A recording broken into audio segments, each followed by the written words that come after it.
Assalamualaikum warahmatullahi wabarakatuh. Alhamdulillah kafa wassalamu ala badil mustafa. Anak-anakku yang dimuliakan oleh Allah Subhanahu wa taala dan mudah-mudahan senantiasa dalam keadaan sehat walafiat. Berjumpa lagi dengan Bapak pada pelajaran SKI Sejarah Kebudayaan Islam, Sejarah Kebudayaan Agama Islam. Hal pertama yang ingin Bapak sampaikan pada kesempatan hari ini, mari sama-sama kita membaca sholawat kepada Nabi Muhammad, baginda kita, Rasulullah SAW. Allahumma sholli ala Sayyidina Muhammad wa ala ali Sayyidina Muhammad.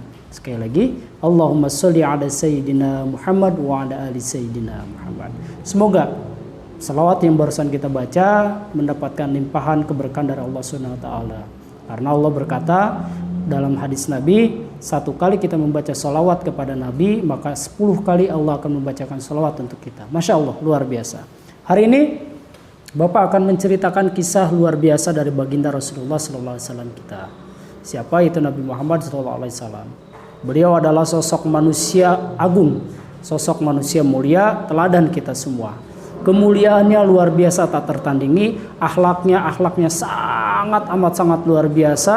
Bahkan salah satu istrinya yaitu Siti Aisyah pernah berkata, akhlak Nabi yaitu adalah Al-Quran. Artinya kemuliaan yang ada dalam Al-Quran tercipta, dilakukan atau diaplikasikan, diamalkan oleh baginda Rasulullah dalam kehidupan sehari-hari. Beliau adalah seorang yang sangat menyayangi siapapun, tak pilih kasih, baik dia orang kaya ataupun orang miskin, orang berjarak jauh rumahnya ataupun orang yang dekat dengan rumahnya, orang yang senang dan cinta kepadanya ataupun orang yang sangat membencinya, tetap ia berikan kasih sayang, baik kepada manusia, hewan ataupun tumbuhan termasuk alam sekitar. Kasih sayangnya itu amat sangat luar biasa. Bahkan pernah ada seekor unta mencium kakinya kemudian hilang rasa sakitnya. Luar biasa. Hari ini kecintaan Nabi Muhammad akan Bapak ceritakan tentang rasa sayang dan cintanya beliau kepada dua orang diantaranya. Siapa? Satu terhadap pembantunya yaitu Anas bin Malik, dan yang kedua kepada anak tetangganya. Langsung saja kepada kisah Anas bin Malik. Anas bin Malik adalah seorang pembantu Rasulullah. Suatu hari ketika Rasulullah melakukan perjalanan dari Mekah ke Madinah, tiba-tiba larilah seorang ibu menggandeng seorang anaknya, perempuan Ansor yang asli orang Madinah, mendekati Nabi. Wahai baginda Rasulullah, ini adalah Anas bin Malik putraku. Terimalah ia sebagai pembantumu, pelayanmu. Maka Rasulullah kemudian langsung memberikan senyuman yang terbaiknya, tanpa sedikit pun memberikan sebuah penolakan. Rasulullah tidak menolak, tidak menunjukkan ekspresi tidak suka. Artinya Rasulullah menyukai si anak tersebut. Kemudian Rasulullah pun menerimanya dan menjadikan pelayannya. Tidak sampai di situ rasa kasih sayang Rasulullah kepada umatnya. Ketika Anas bin Malik berada di rumahnya, Anas bin Malik diperlakukan amat sangat baik. Tidak seperti orang-orang lain yang memperlakukan budaknya atau pelayannya dengan kejam. Rasulullah penuh dengan rasa cinta memperlakukan Anas bin Malik. Diberikan pelajaran, nasihat, pemahaman tentang agama Islam, tidak pernah diperlakukan kasar. Bahkan pernah suatu hari Anas bin Malik mendapatkan tugas dari Rasulullah. Apa itu? Ia diminta melakukan sebuah pekerjaan. Kemudian Anas bin Malik pun menyanggupi hal tersebut. Setelah ditunggu beberapa lama, Anas bin Malik tidak kunjung kembali. Hingga Rasulullah pun memutuskan untuk mencarinya, menemui Anas bin Malik di tempat tujuannya. Alangkah terkejutnya Rasulullah, ternyata ketika itu Rasulullah dalam perjalanan melihat Anas bin Malik sedang bermain dengan anak-anak sebayanya. Karena waktu itu Anas bin Malik belum orang dewasa, masih anak-anak. Sehingga ketika dalam perjalanan itu Anas bin Malik bertemu dengan teman-teman yang sedang bermain, dia pun ingin ikut bermain. Kemudian Anas bin Malik asik bermain di sana. Rasulullah pun menghampiri dan memegang pundaknya. Memegang ya, bukan mencengkram, bukan, hanya memegang dan menyentuhnya saja. Kemudian Anas bin Malik ditanya oleh Rasulullah, "Wahai Anas, apakah engkau sudah menyelesaikan tugasmu?" Dia pun kaget dan ada sedikit rasa takut melihat Rasulullah yang menjuruhnya.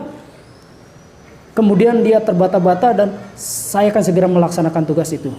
Kemudian Anas bin Malik langsung mengerjakan tugas tersebut. Itu Rasulullah itu seperti itu. Tidak sama sekali memarahi apakah dia, "Hei Anas bin Malik, apakah kau sudah selesai mengerjakan tugas?" Tidak. Rasulullah juga justru memegang pundaknya, berkata dengan penuh lemah lembut, pakai senyuman, tidak pakai nggak ngegas ngomongnya. Itulah Rasulullah.